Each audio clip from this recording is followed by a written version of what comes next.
Hello guys, আসসালামু আলাইকুম। Welcome to momo family blog. তো আজকে খাসির রেসিপি নিয়ে হাজির হলাম।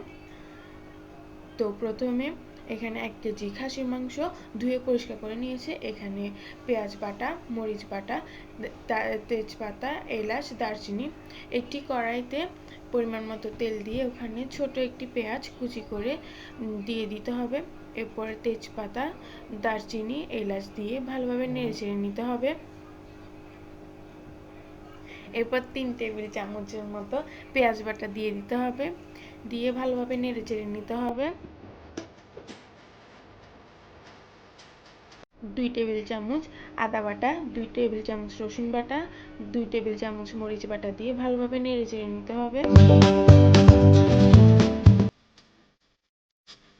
এখন 2 টেবিল চামচের মতো হলুদের গুঁড়ো, 1/2 টেবিল চামচের মতো ধনিয়া গুঁড়ো, 1/2 টেবিল চামচের মতো জিরে গুঁড়ো, 1/2 টেবিল চামচের মতো গরম মশলা গুঁড়ো, 1 টেবিল চামচের মতো মরিচের গুঁড়ো দিয়ে সামান্য একটু পানি দিয়ে মশলাটাকে কষিয়ে নিতে হবে। এখন মশলাটা কষানো হয়ে গেলে খাসির মাংস দিয়ে দিতে হবে, দিয়ে ভালোভাবে নেড়েচেড়ে নিতে হবে। মাংসের গায়ে মশলা মেখে নিতে হবে।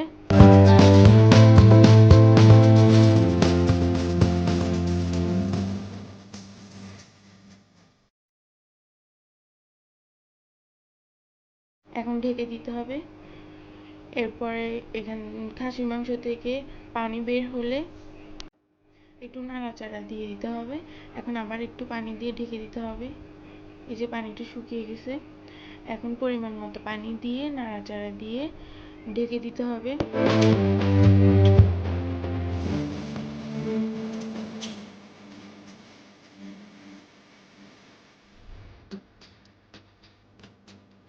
এখন উপর থেকে সামান্য জিরার গুঁড়া দিয়ে ভালোভাবে নেড়েচেড়ে নিতে হবে।